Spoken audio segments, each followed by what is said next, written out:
our internet went kaputs. So we're back. So the question that we were addressing before everything went kind of kaputs was that where did I lost my place. Okay. Are you able to buy property? Basically, when you buy property from an REO, can you do due diligence, right? Is that something that is allowed? So when you're buying a property, I was mentioning, that REO property is a property, this is a bank-owned property. So when you're buying a bank-owned property, a bank basically says to you, you're going to buy the property as is, meaning in the condition that it exists. And number two, where is, right? That we're not going to do any repairs, we're not going to do anything.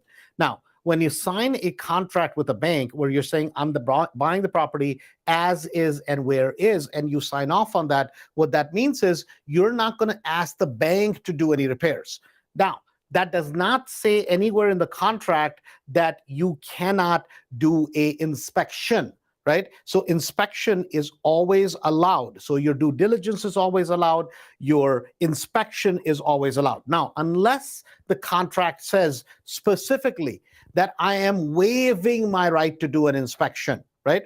You're not waiving your right to do an inspection. You have the right to do an inspection in Illinois, in the Chicago land contract I'm talking about, for 5 days. Now, if you're outside of Chicago, let's just say in Florida, generally in Florida, you have a 10-day period for doing your due diligence. In Illinois, you have 5 business days, and then you can extend that. So it does not say that you are not allowed to do due diligence. It does not say you're not allowed to do a home inspection. It simply says that you are buying the property as is, where is. That means that the bank is not going to do the repairs. Now, having said that, let's just say you go take a home inspector. You get the property under contract. You take a home inspector through. You've given the bank $5,000 in earnest money. When you take the home inspector through, right, it's a normal contract. What's going to happen? The inspector looks at the property. They go, oh, my God, there's a huge foundation problem. Okay, great, no problem. At that point, you can go back to the bank and say, hey, listen, when I saw the property, I was not aware of a foundation problem.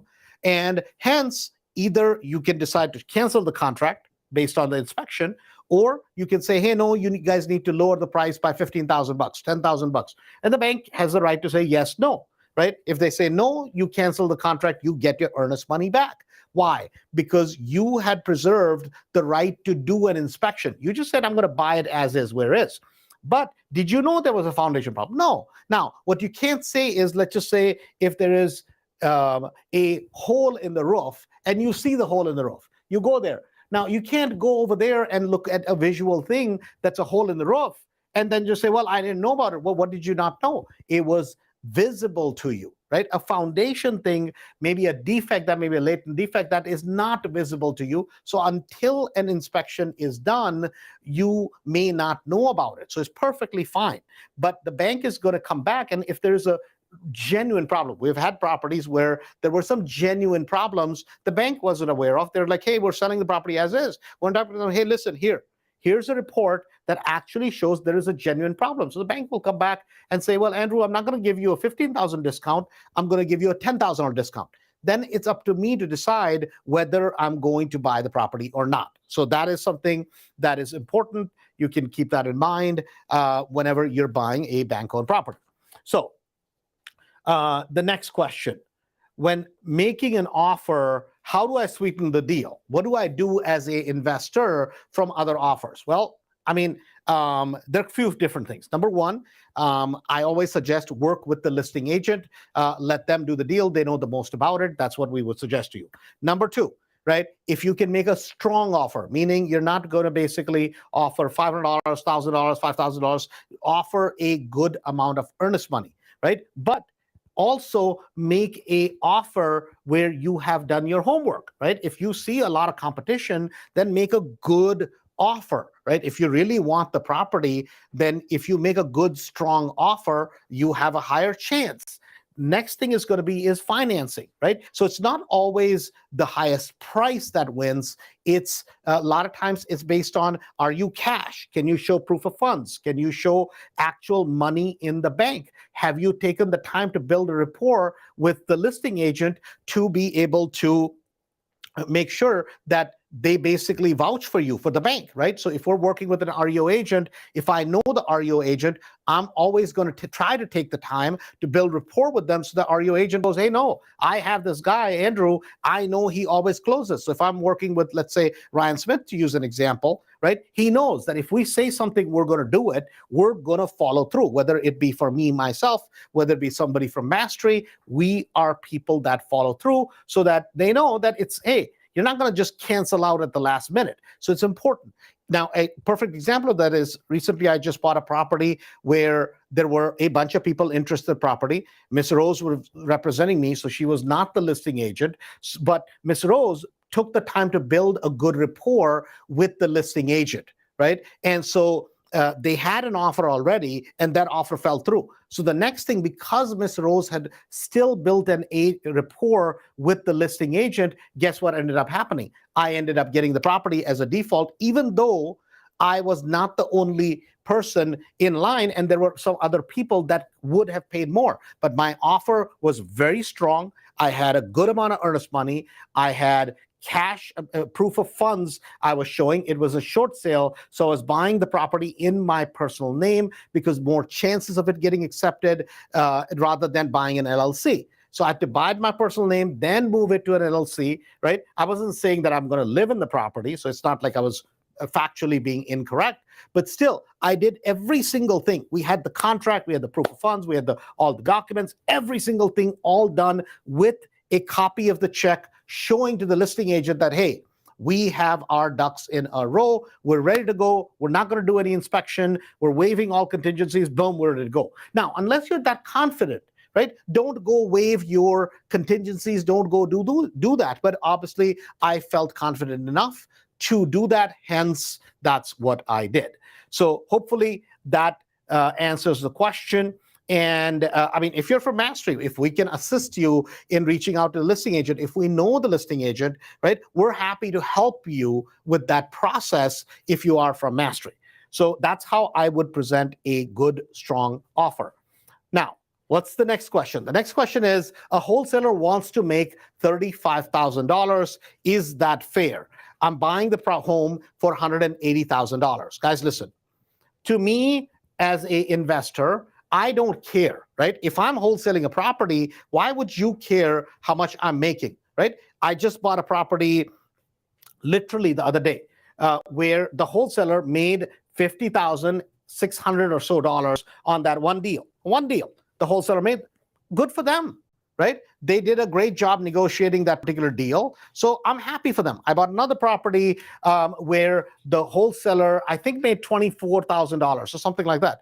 Right, I have no problem with it. I have wholesale properties where I've made $500, and I've wholesaled properties where I've made over $100,000. Right. So how much the wholesaler is making is really not the question. The question is, how much are you going to make? So on this particular property, I didn't want to put the address up because obviously this person is buying this property, so that's not going to be fair to them. So I reserved the address, but I did some research on it. This particular property is worth, right now on the market, the appraisal is going to come back somewhere around $340,000, right? That's where the appraisal is going to come back. They're going to add one bedroom, and they're going to add one bathroom. So they're going to have to upgrade the property. So it's going to end up being a genuine 4-2 property by the time this is all said and done. They're buying this as a 3-1, but there's room there. And it'll be a beautiful property, right? So in this particular case, the question is not whether you should that you should be concerned about. Now, are you gonna, if you can negotiate with the wholesaler, try to see if they have a little bit margin, negotiate. That's okay, it's perfectly fine. But there's no reason for you to be overzealous of what the wholesaler is making, right? Because you're gonna make good amount of money in this deal. So there's no reason. And this is a great property that I don't believe that it should be sold. I mean, it doesn't make sense to do a flip on this particular deal. So let the wholesaler make what they make. Maybe you can certainly try to negotiate with them. But to despise the fact that the wholesaler is making $35,000, they've done the work.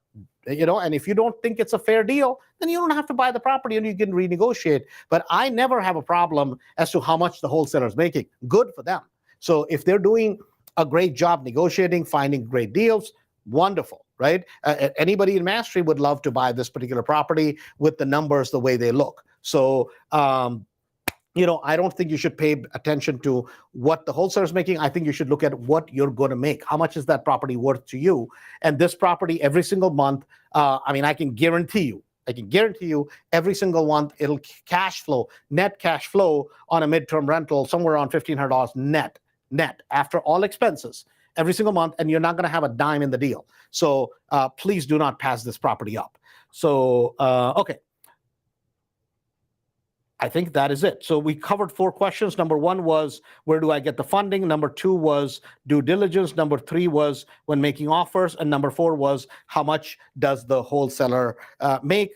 My apologies today. I want to remind everybody, because we got cut off in the middle of the stream. Again, I want to remind everybody about the real estate happy hour, April 25th, which is, did you look up the date? What date is that, man? So it's going to be, I think, 25th. I believe it's a Tuesday. It's at D'Agostino's, 1351 Addison in Chicago, 6 p.m. to 9 p.m. The topic that is being covered is how to market for deals, and it's going to be covered by Blake. He's going to be talking about what do they do in their wholesale business, how do they market for deals, how do they talk to sellers, what does that look like. So great meeting, everybody from Mastery. You should go, take your friends with you, and it's open to everybody. So have some pizza, have some drinks, and you get to meet like-minded people. So this will be a fun event. Make sure you make it out. Having said that, if you have any friends, family, and other fellow investors, please invite them to be a part of the group. Please get active. If you have any concerns, if you're looking for any resources, you can always put it in the Facebook group, Burke Cashflow Investors. And Miss Jennifer is in there always trying to add value. And we want to make this a community, not just with the kind of the lives that we do, but with a part of a group, and everybody is investing and all of us are growing. And for you helping us grow, we have a special giveaway, which is basically a ticket for 2 up $2,000 in value. So you can take the $2,000 and you can basically get, you can hopefully go on a vacation, do something nice for yourself and your spouse. So whoever refers the most amount of people, we draw your name out of a hat. And whoever wins, last 2 prizes we gave away. One was a whole set of appliances. For Trinidad won that. The second one was a cruise giveaway, and that was won by I forget her name all the time. What? Amal. Miss Amal. Miss Amal and her husband won that. So having said that, happy Friday. Have a safe weekend. We'll talk to you on Monday. This is Andrew again. Make sure you invite your friends and family and other fellow investors to Burke Cashflow Investors. Thanks, and have a great day.